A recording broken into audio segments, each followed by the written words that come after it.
मत्ती रचित सुसमाचार 13वां अध्याय। उसी दिन यीशु घर से निकलकर झील के किनारे जा बैठा और उसके पास ऐसी बड़ी भीड़ इकट्ठी हुई कि वह नाव पर चढ़ गया और सारी भीड़ किनारे पर खड़ी रही। और उसने उनसे दृष्टांतों में बहुत सी बातें कहीं कि देखो, एक बोने वाला बीज बोने निकला। बोते समय कुछ बीज मार्ग के किनारे गिरे और पक्षियों ने आकर उन्हें चुग लिया। कुछ पथरीली भूमि पर गिरे, जहां उन्हें बहुत मिट्टी न मिली, और गहरी मिट्टी न मिलने के कारण वे जल्दी उगाए। पर सूरज निकलने पर वे जल गए और जड़ न पकड़ने से सूख गए। कुछ झाड़ियों में गिरे और झाड़ियों ने बढ़कर उन्हें दबा डाला। पर कुछ अच्छी भूमि पर गिरे और फल लाए, कोई 100 गुना, कोई 60 गुना, कोई 30 गुना। जिसके कान हो वह सुन ले। और चेलों ने पास आकर उससे कहा, तू उनसे दृष्टांतों में क्यों बातें करता है?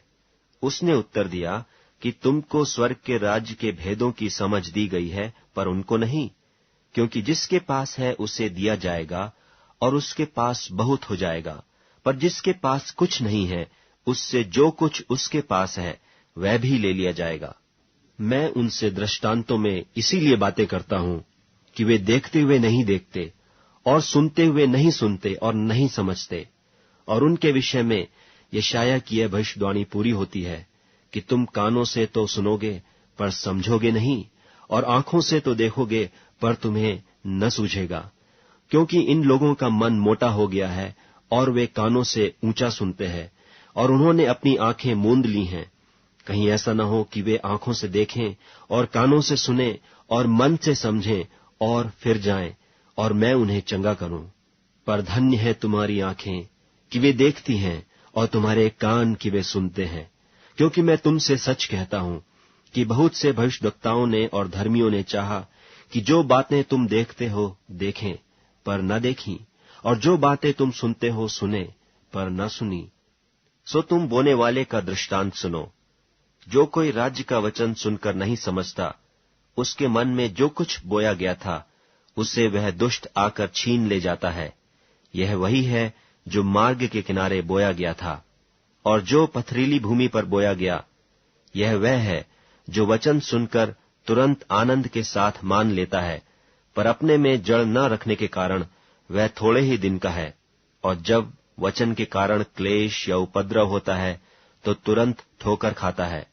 जो झाड़ियों में बोया गया, यह वह है जो वचन को सुनता है, पर इस संसार की चिंता और धन का धोखा वचन को दबाता है और वह फल नहीं लाता।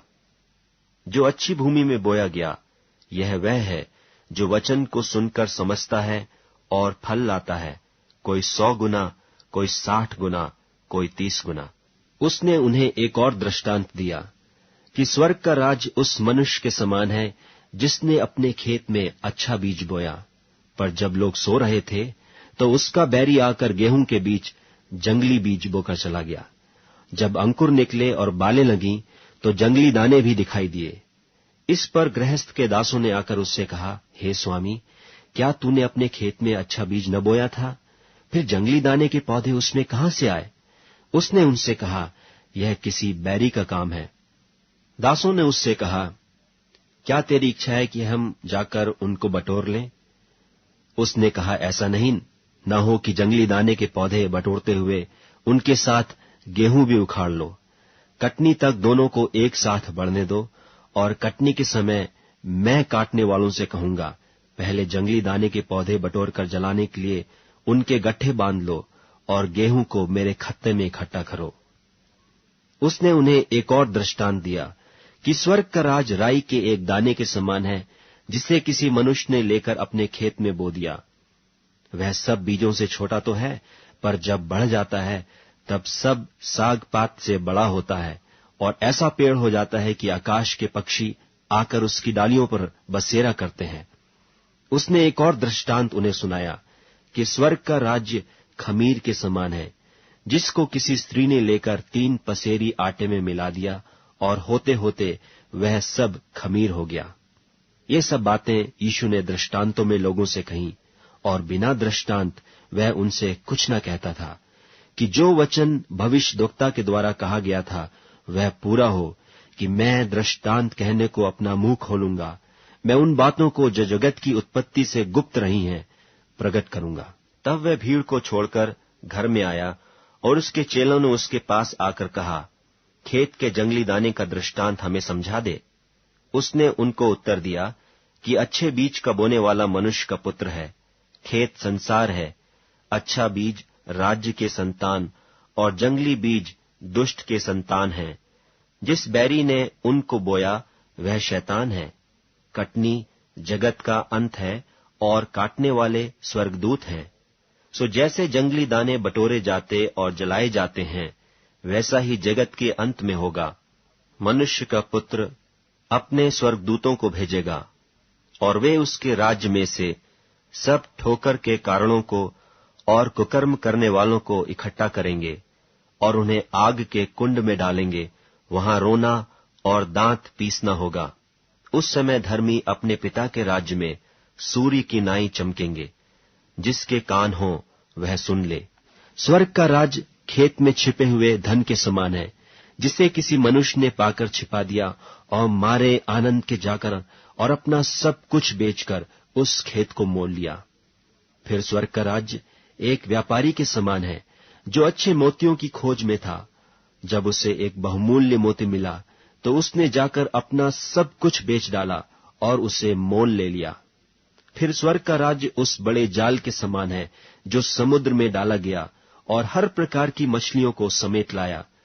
और जब भर गया तो उसको किनारे पर खींच लाए और बैठकर अच्छी अच्छी तो बर्तनों में इकट्ठा किया और निकम्मी निकम्मी फेंक दी। जगत के अंत में ऐसा ही होगा। स्वर्गदूत आकर दुष्टों को धर्मियों से अलग करेंगे और उन्हें आग के कुंड में डालेंगे। वहां रोना और दांत पीसना होगा। क्या तुमने ये सब बातें समझी? उन्होंने उससे कहा, हाँ। उसने उनसे कहा, इसलिए हर एक शास्त्री जो स्वर्ग के राज्य का चेला बना है, उस गृहस्थ के समान है जो अपने भंडार से नई और पुरानी वस्तुएं निकालता है। जब यीशु ये सब दृष्टांत कह चुका तो वहां से चला गया और अपने देश में आकर उनकी सभा में उन्हें ऐसा उपदेश देने लगा कि वे चकित होकर कहने लगे कि इसको यह ज्ञान और सामर्थ के काम कहां से मिले? क्या यह बढ़ई का बेटा नहीं? और क्या इसकी माता का नाम मरियम और इसके भाइयों के नाम याकूब और यूसुफ और शमौन और यहूदा नहीं? और क्या इसकी सब बहनें हमारे बीच में नहीं रहती? फिर इसको यह सब कहां से मिला? सो उन्होंने उसके कारण ठोकर खाई। पर यीशु ने उनसे कहा, भविष्यद्वक्ता अपने देश और अपने घर को छोड़ और कहीं निरादर नहीं होता। और उसने वहां उनके अविश्वास के कारण बहुत सामर्थ के काम नहीं किए।